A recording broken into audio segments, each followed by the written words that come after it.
It is Thursday, March 13th, 2025. My name is Carlos Whitaker, and welcome to another episode of Human School. Today, we are going to be having a conversation with Ivan Mawarire. Now listen, I need you to understand that the conversation you're about to listen to is not a conversation that needs to be listened to while you're doing 20 other things. Reason being is Ivan's story is actually your story. What he's going to pull out of you as we go into Human School with him is he's going to pull out of you strength that you didn't know you had inside of you. He's going to pull out of you courage that you didn't know existed inside of you. As you hear his story of standing up to one of the nastiest dictators ever to grace the country of Zimbabwe. That's right. One ordinary man with a cell phone decided to stand up to dictatorship that was going to be the fall of his country. And he decided, as an ordinary man, that he had to say something. It's almost like he couldn't not. I'm telling you, I wept during the interview. I laughed during the interview, and I was inspired during the interview to, in spite of whatever situation I find myself in and you find yourself in, realizing that you've got more courage and strength inside of you than you ever thought you had. So, Human School classmates, why don't you sit back and really lean in to this incredible conversation with our brand new friend, Ivan Mawarire. He is going to blow your mind. Just to let you know, this is a two-part interview. This is part one. Here we go.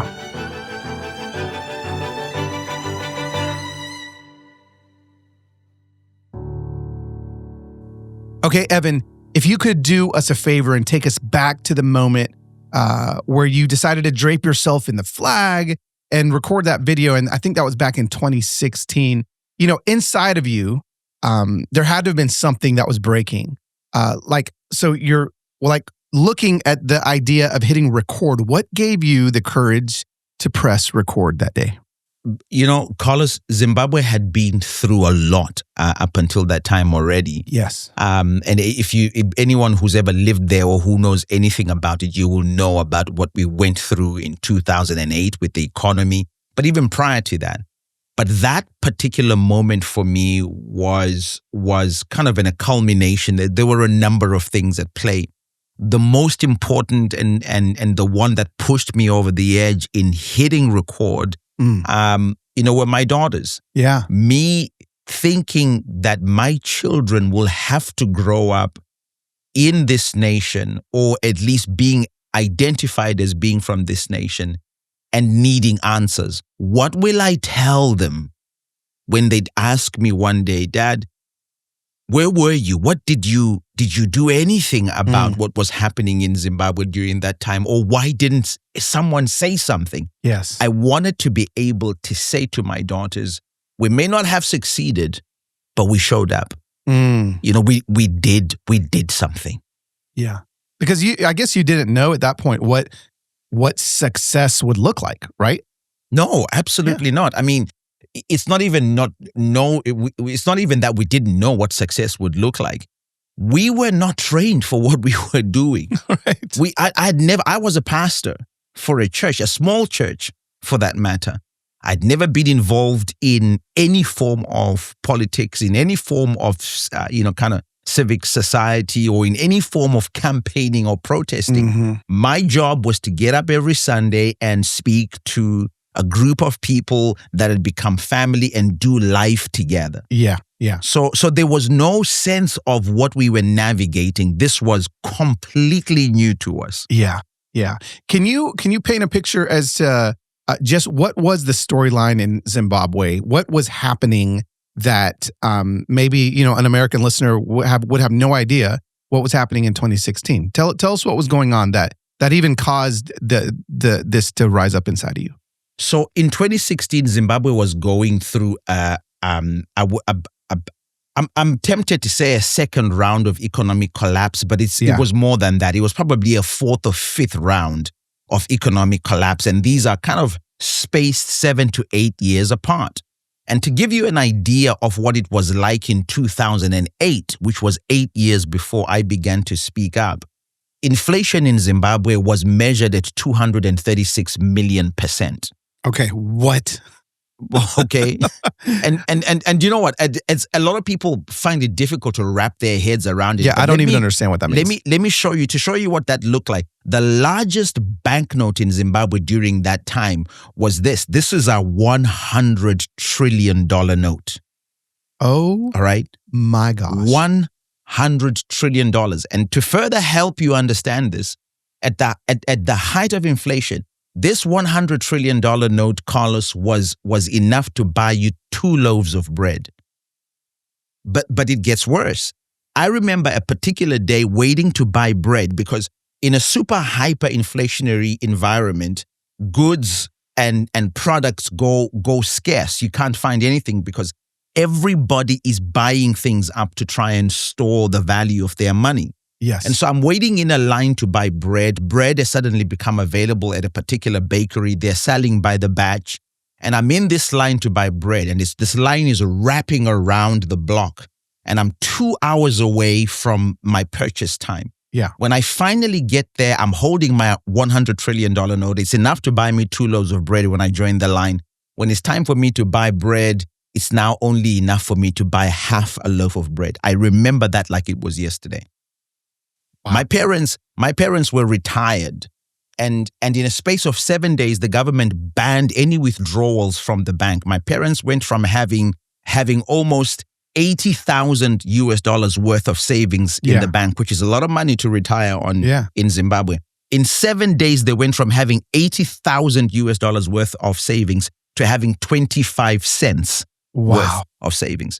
So this is a country that has gone through forms of brutality that are kind of multi-dimensional. Yes. There's the physical brutality as well. People who had been beaten and maimed and killed and disappeared for challenging the status quo, for challenging the dictatorship. So this is the background since 1980. It's a nation that has just suffered severe violence. And so 2016 arrives, and we're about to go through what we went through in 2008, where the government is about to introduce another currency because this one had been scrapped. Wow. And one of the reasons that I suddenly pop off, if I can use that expression, is that in 2008, it was just me and my wife who didn't have any children. Mm-hmm. But 2016, I now have a 5-year-old. I have a 3-year-old, and she's pregnant with our 3rd one.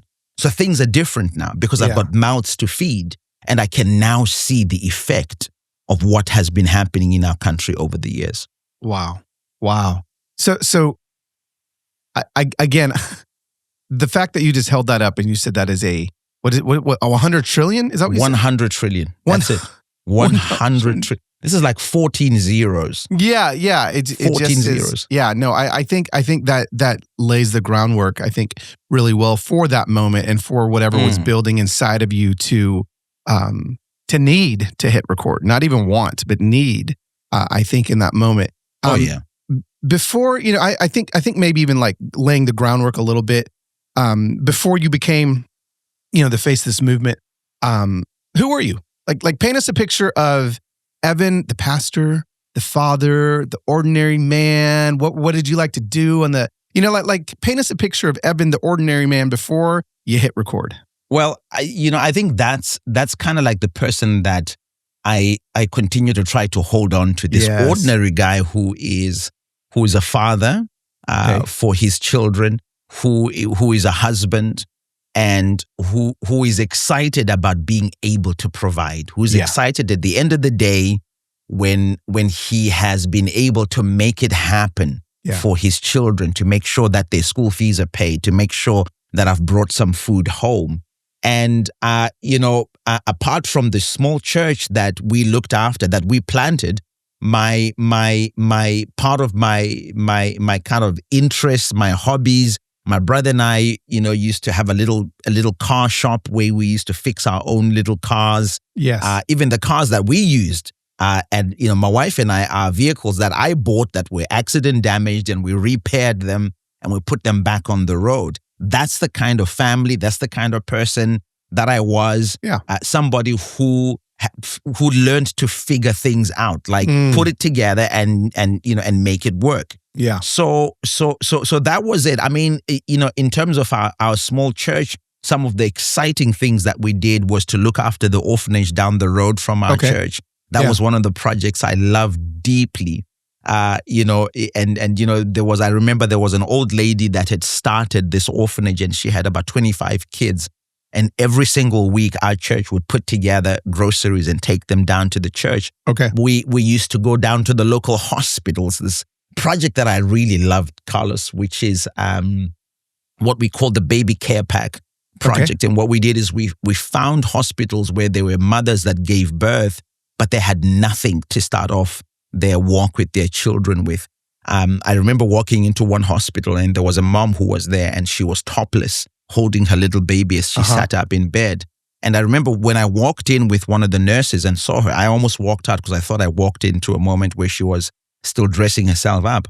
And the nurse said, no, come in. What she's done is she's taken her blouse off so she can wrap her baby so that her baby does not suffer hypothermia, because she's got nothing. So what we would do was we would pack these baby care packs. There were these plastic dishes, and inside the dish, a dish that the mom could use to wash her baby, we would put as many things as possible that the mom could use in that first 2 weeks of having her baby.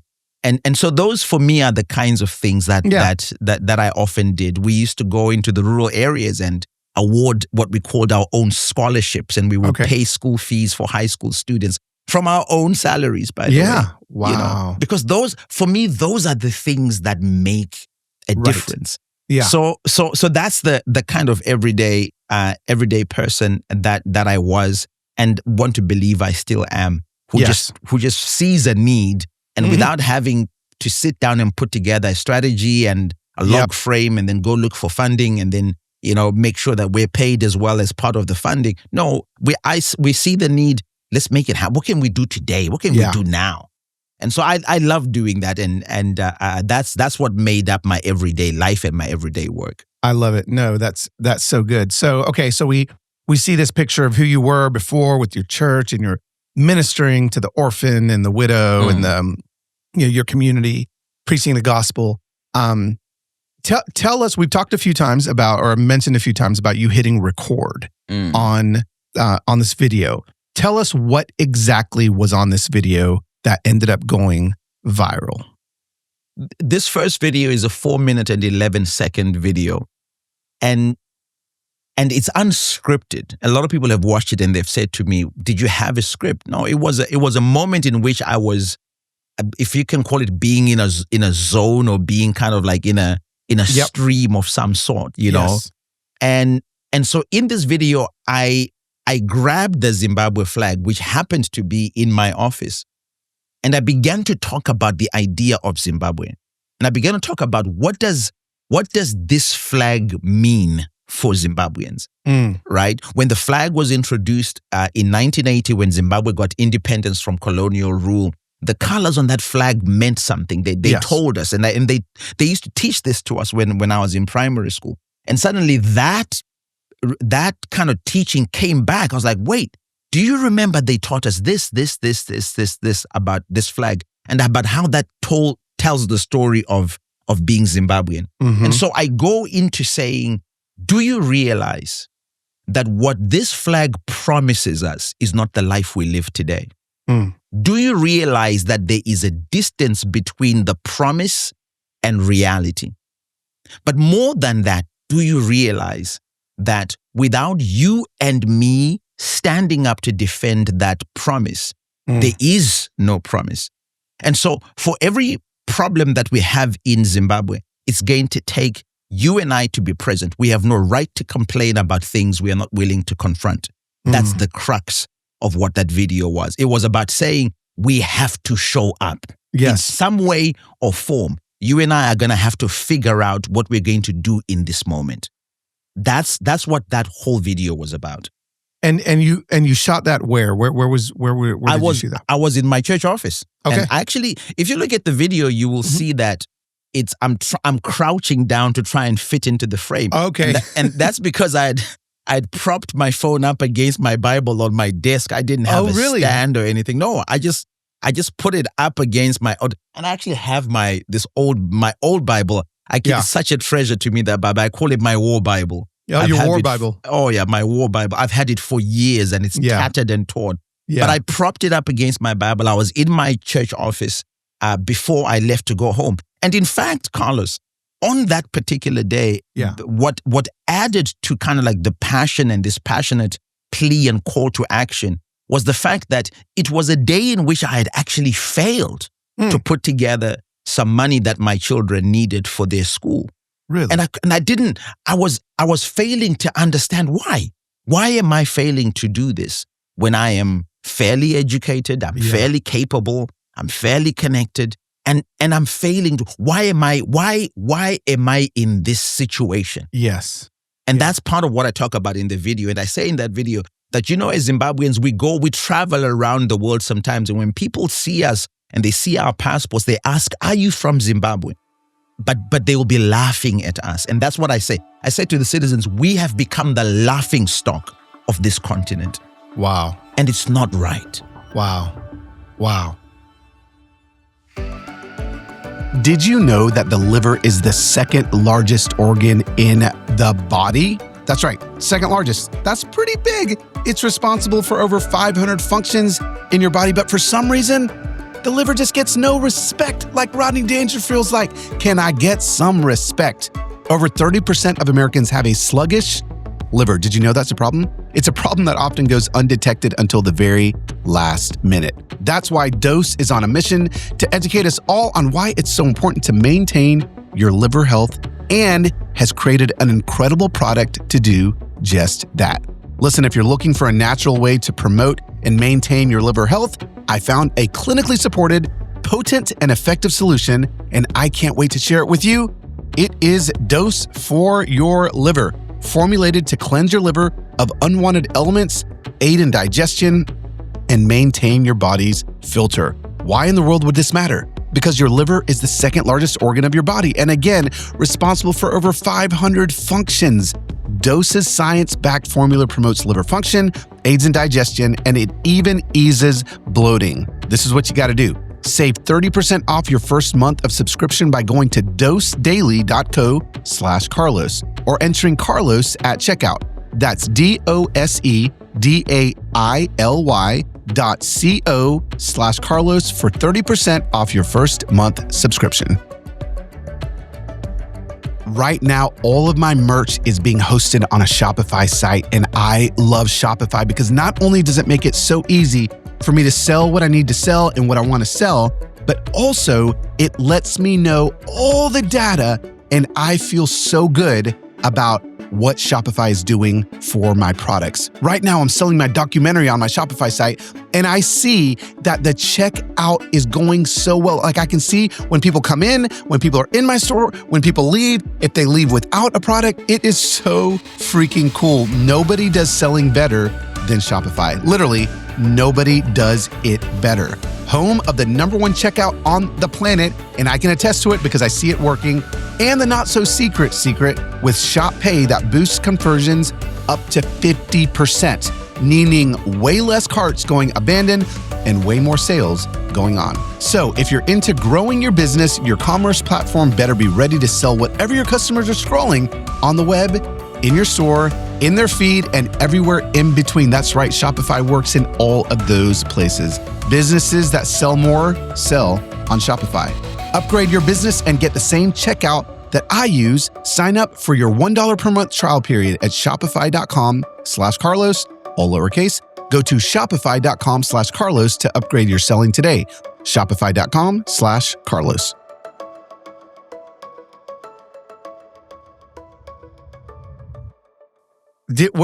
What platform did you post that on? How did it go viral? So I posted that on Facebook. Okay. And when I did, I had been posting some videos before. As a pastor, I posted videos maybe once a week, and they were really for our small church community, about 40 people that were part of our church community.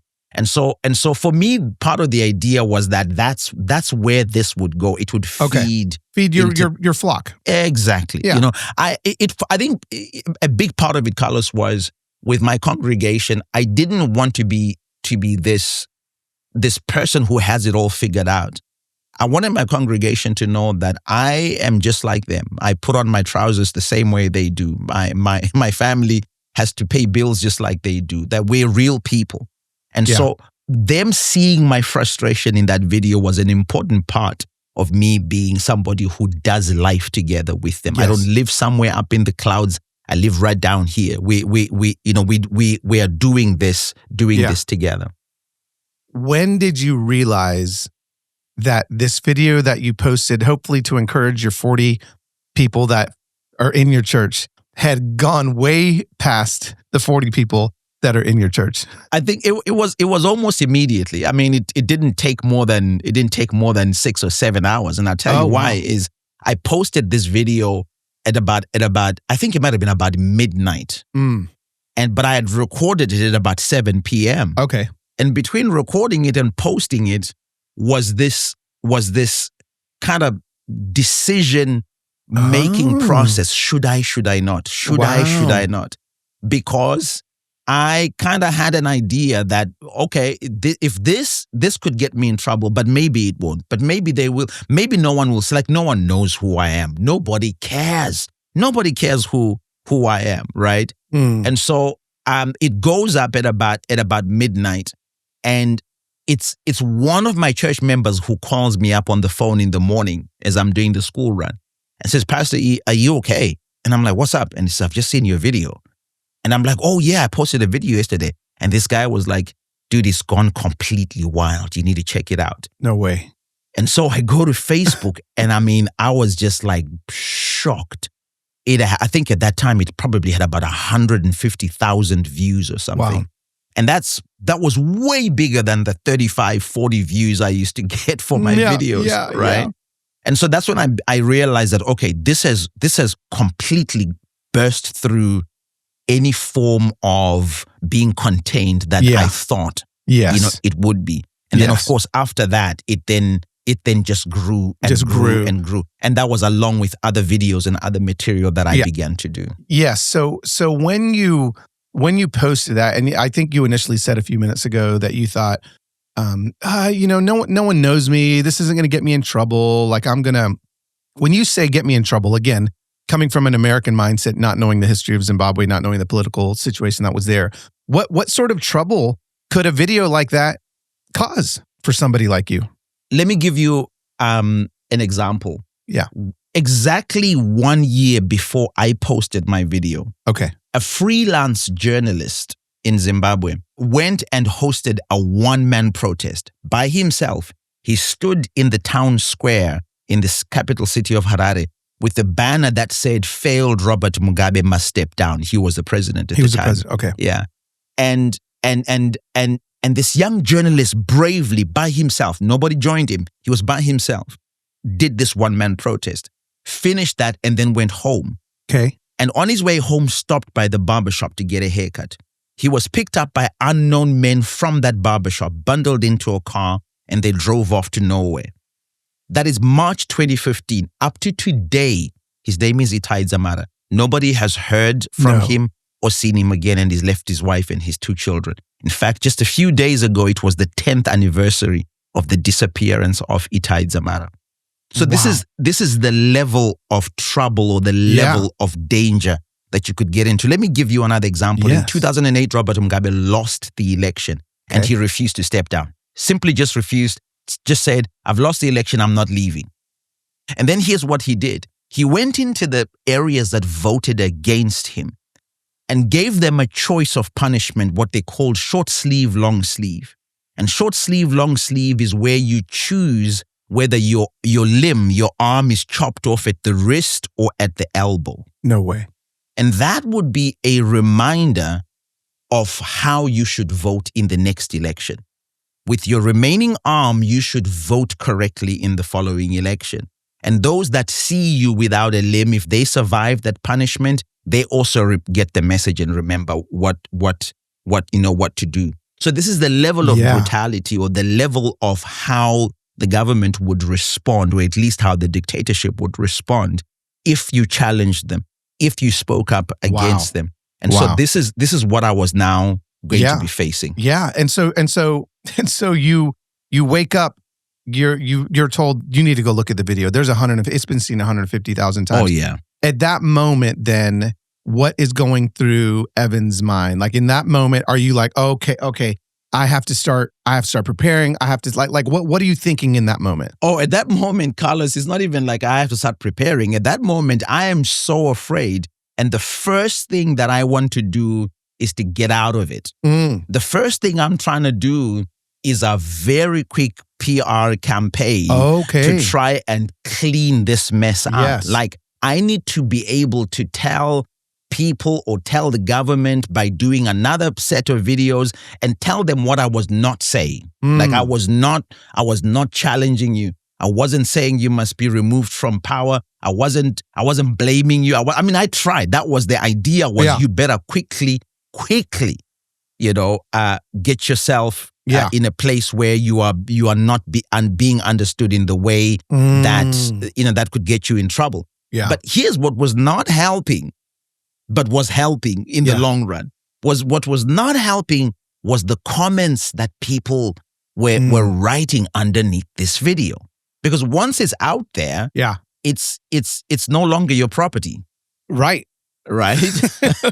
Once you've put it out there, it's you, but it's not yours. Right.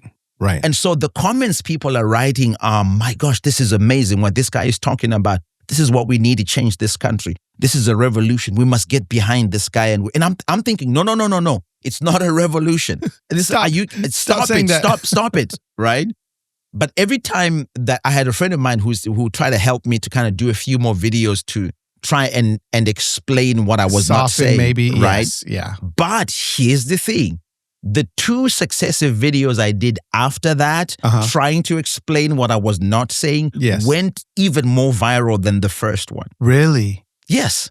Because in the process of me explaining what I was not saying, I would then still come back and say, however, I'm not backing away from the fact that a nation needs to be fixed, that we have problems and that we need solutions, and that people have been, people are living in abject poverty, and those things need attention. And that was part of, for me, it was the kind of pastor in me that didn't want to refuse that there were people that were struggling. Proverbs chapter 31 verse 8, which became one of the anchor scriptures that I really ran with, was speak up for those who cannot speak for themselves, and defend those that do not have a voice. And so that went even more viral. Wow. And then the realization for me at that point was, wait, I don't think I should be trying to back out of this. Yes. I think I should be trying to lean into this. Yes. Because there are journeys that you pick, but sometimes there are journeys that pick you. Pick you. Sometimes there's a purpose you choose, right? That you choose, I would rather have this purpose or that purpose. And then sometimes there's a purpose that's just revealed. There's a life purpose that suddenly is revealed, and it fits, it makes sense.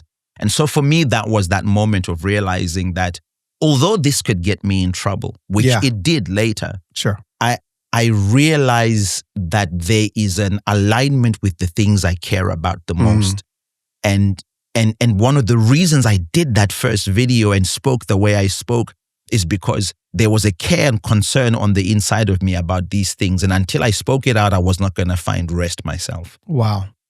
Gosh. I can imagine, right, as you're having that inner conflict of, okay, no, I need to soften it so that the government doesn't get mad. But then you start seeing ordinary Zimbabweans. Is that how you would say it? That's it. Yep. Mm-hmm. You start seeing the ordinary members of your culture in your country begin to collectively start raising their voices. And then so like, what did you, Evan, see in their eyes that actually told you this may be bigger than I even imagined?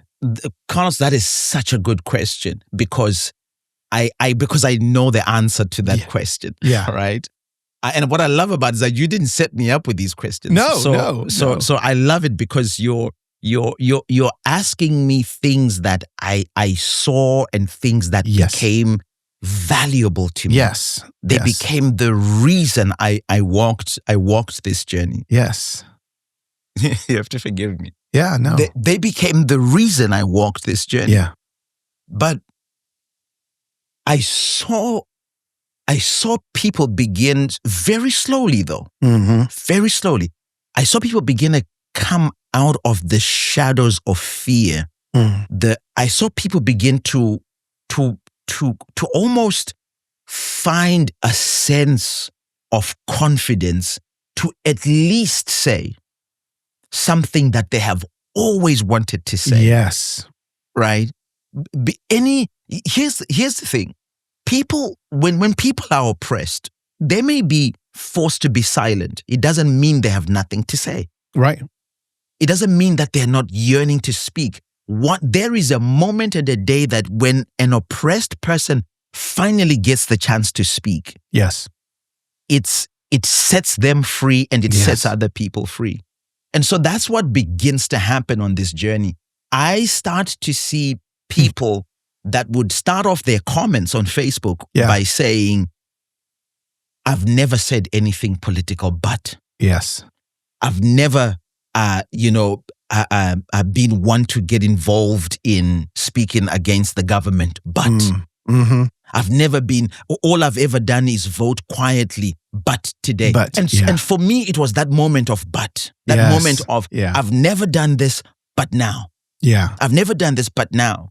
And so that became a fuel to me that, wait, we are not just speaking truth to power just for the sake of it, right? But we're helping people find their courage. Yes. We're helping people begin to almost open that release valve that releases the pressure of being oppressed, of being scared, of living in fear, and finally being able to beat their own chest and say, I have a certain amount of confidence. I have a certain amount of hope. Yeah. And it's in me. Yes. I'm not waiting for anyone anymore. I'm the one. I'm the person. I'm the one who has a voice, and I'm going to. And so for me, that became the fuel that began to be. And I mean, it just grew and grew and grew and grew. The, this podcast series I'm doing is called Human School.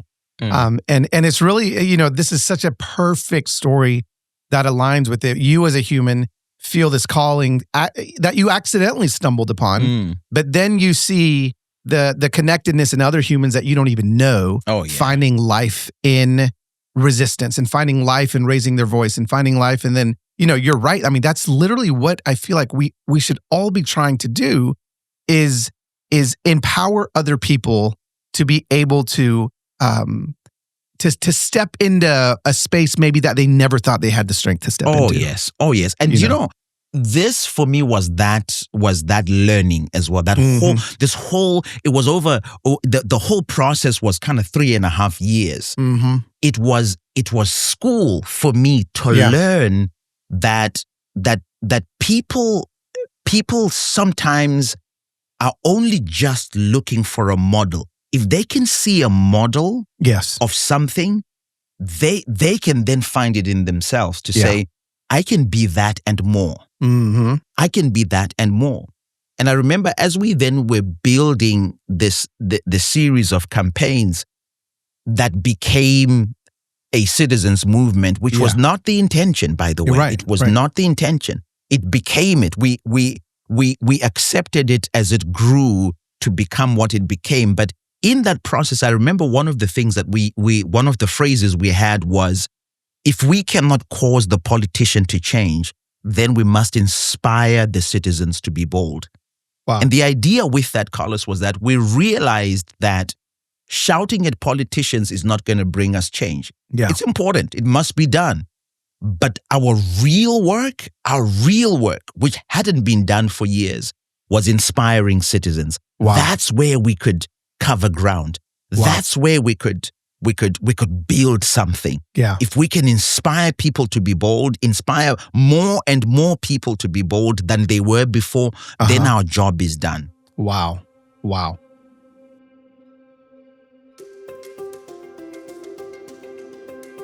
Okay, Human School Familia, listen up. I am so excited to be testing my body and my life this year with function. And I can't wait to share with you what's going on actually inside of me. What in the world is function? Function is an all-in-one health platform. Get this, that starts with over 100 advanced lab tests covering my entire body. Okay, all my body and your body too. Your heart, your hormones, liver, kidney, thyroid, autoimmunity, cancer signals, toxins, nutrients, and so much more. I'm pumped about it. Why? Because it's so easy. Literally, I can sign up and set an account. You can sign up and set up an account in less than 5 minutes. Then you schedule the lab tests that you want, and then you will get your personalized results. I'm telling you, these lab tests are legitimately going to shift the way that I take care of my body, because I think one of the most important things we can do is understand our body. It actually gives us ownership of our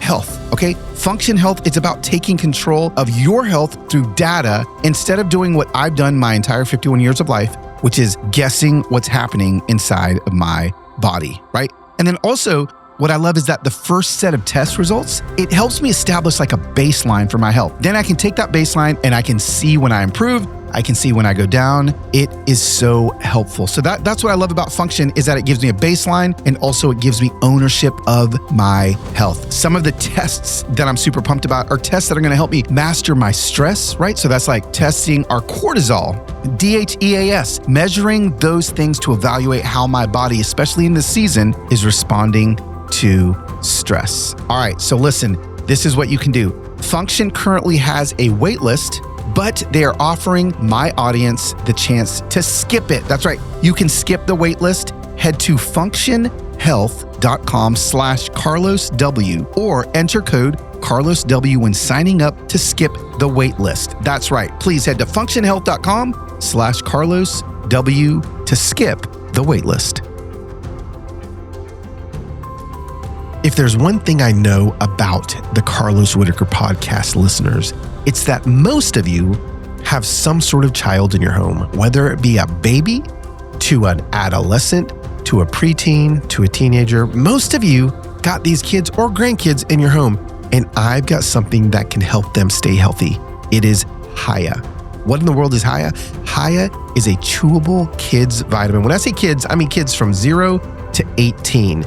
And it fills the most common gaps in modern children's diets to provide the full body nourishment your kids need with a yummy, yummy taste. When I say yummy, that means that the 5-year-old's gonna love this taste that they love.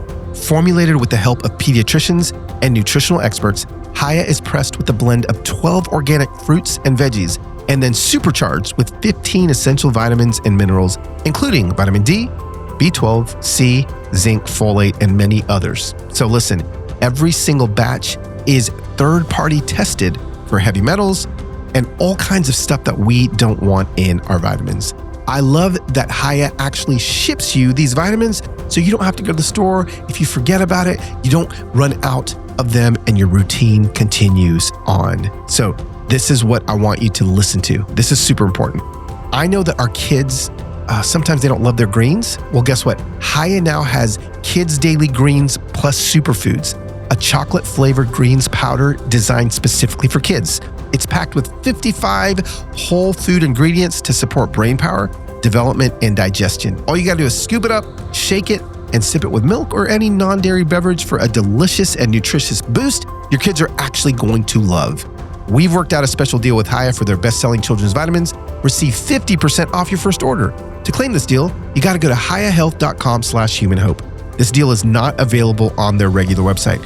Go to hayahealth.com/humanhope and get your kids the full body nourishment they need to grow into healthy adults.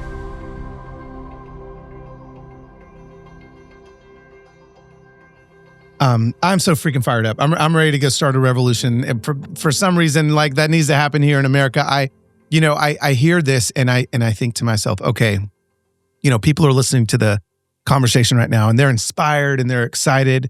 But truth be told, it's not like you put out this video, the citizens of Zimbabwe, their heart exploded and their fist went in the air and then everything changed and everything was great.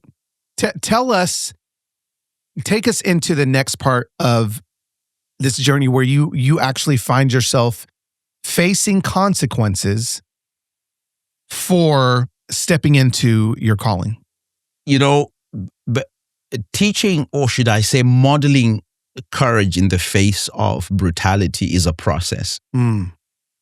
First of all, when you start out, you're alone. Mm-hmm. And what you are to people is a spectacle.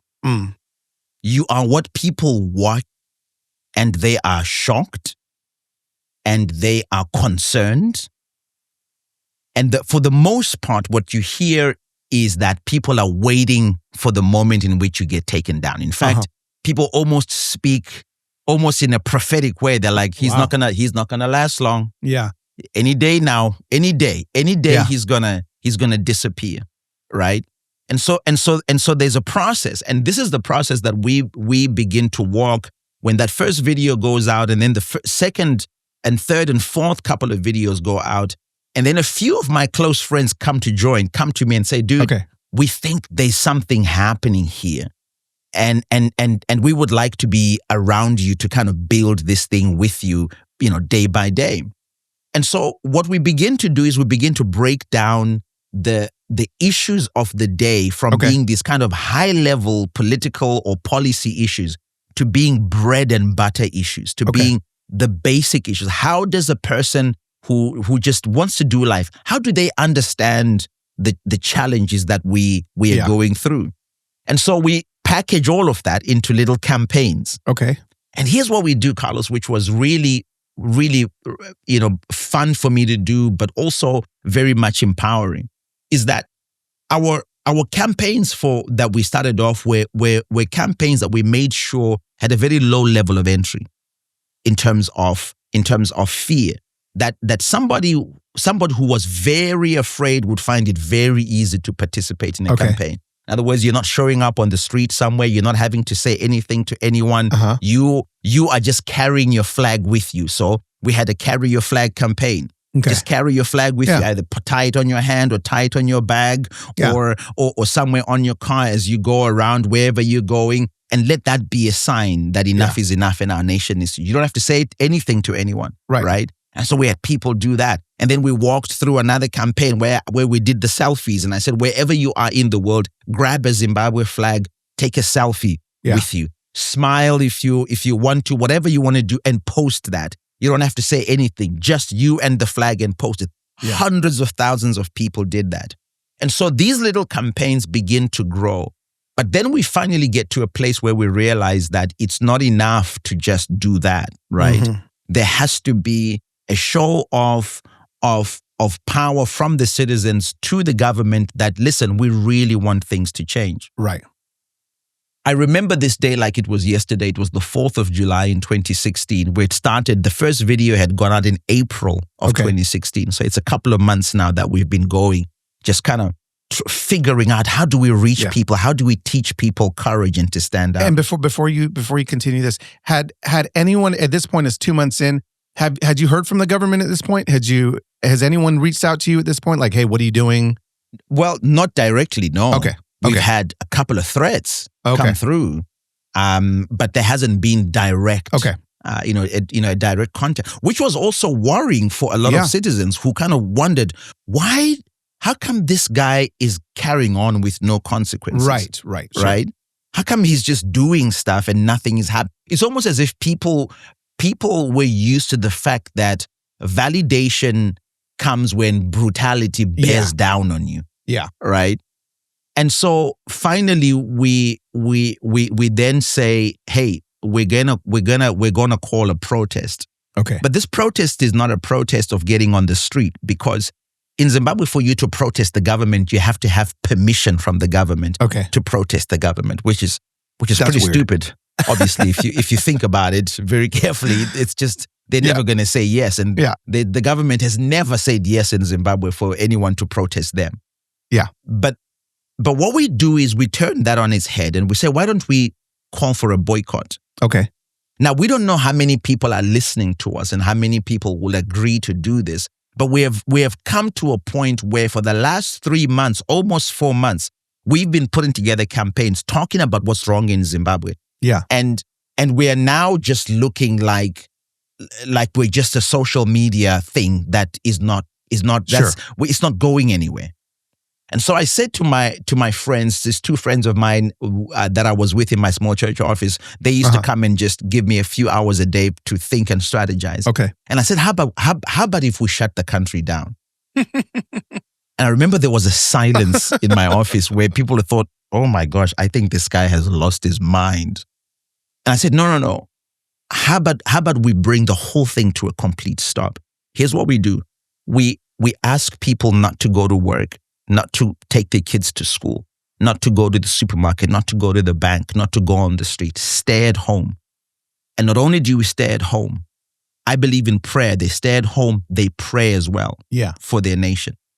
And that was one of the hallmarks of all the protests and campaigns we did. I always ended my call to action by saying, remember to pray for Zimbabwe. Remember to pray for our nation. Remember to go back into a place of quietness and ask God to help our nation.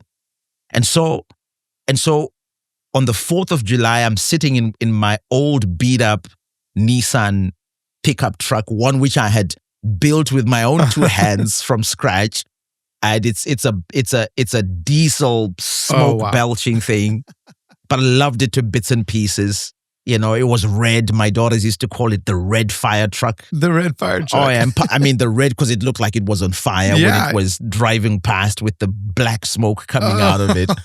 And so I'm sitting in my truck and I record this video, Carlos, where I make an appeal to my countrymen and I say, let's just shut it down. I'm asking all of you, whoever has been listening, I don't know how many of you are listening. I don't know how many of you feel like what I've been saying and talking about for the last 3 months makes sense. I've been watching you comment and talk and share the videos, but now I'm asking you to take a step with me. And all it's going to cost you, all it's going to cost you is 1 day of work. And that's not small for a country whose unemployment rate was running at the time at about 90%. Okay. Wow. So I say to them, this is what we need to do. They're not listening to us. They're going to introduce this new currency. It's going to wipe everything we have away. And we need to say something to these people. And I called this boycott on the 4th of July, but I called it to happen on the 6th of July. Okay. Only 2 days. So you only gave him 2 days notice? Only 2 days notice. And part of the reason for that was, number one, to communicate the urgency of the matter. And number two, to try and beat the system from shutting us down. If we gave it too long a runway, they were coming for us, man. They were going to come for us. But that call to action goes out, and I remember sitting back, and one of my friends called me and said, you can't stay home for the next couple of nights. You can't be home. And they were right. I was staying in a safe house together with these friends of mine, and we were hiding, waiting for the day to come. Wow. And the day came, the 6th of July, 2016, and the entire country of Zimbabwe came to a complete standstill. Really? I cannot explain to you the kind of excitement and the kind of fear that gripped me at the same time. Because I was excited because the people that everyone thought were too scared or were not united or were not listening, they actually were listening, and they actually have it in them to stand up, that they had done something. They had shown up for themselves. And that for me was victory. Mission accomplished. That's it. If we stopped that day, we had done it. That was it. But the fear was also that if we were not being watched or we were not a threat before, now we were. Now we were. And of course, as soon as that succeeded, there was a manhunt that was then launched for me. I remember my wife being at home and she was pregnant with our third, and her being accosted by, the thugs that had been sent. And once I got the news that this is what had happened, it was enough for me to come out and say, no, it's not worth it. I'm not gonna let this happen to my family. So I was arrested about a couple of days later after that protest happened. Did you turn yourself in? Did you? Yes. Okay. So I turned myself in and was immediately arrested, and I was charged with treason, which was attempting to overthrow the government. What did I say, Ivan? If you thought that the first part of the story was gripping, if you thought the first part of the story was a lesson in human school, you're not even ready to hear what happened after these two incredibly torturous, brutalizing nights in jail that he had to experience at the hands of this dictatorship. You're not prepared to know what happened outside the walls for this simple man that just decided to stand up for something he felt like he needed to stand up for. There was action over intention. We talk about don't stand on issues, walk with people. He's the perfect example of what that looks like. So next week, we will get into the second half of Ivan's story. And I promise you, you're not going to want to miss it. Please share this podcast with those that you think would appreciate it. And make sure you follow, subscribe. And I can't wait to see you next week on another episode of Human School.